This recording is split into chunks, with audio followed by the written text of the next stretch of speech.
朝一はもうあれなんだ。今早く食べちゃうから。うん、食べて。どうぞどうぞ、取ってください。うん、食べて食べて。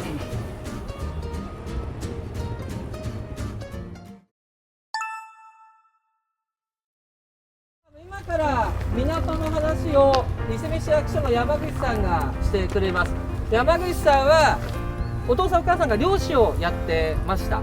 だからこの辺にもうすぐ近くにも住んでるし、すごく詳しいんでですね、話を聞いてください。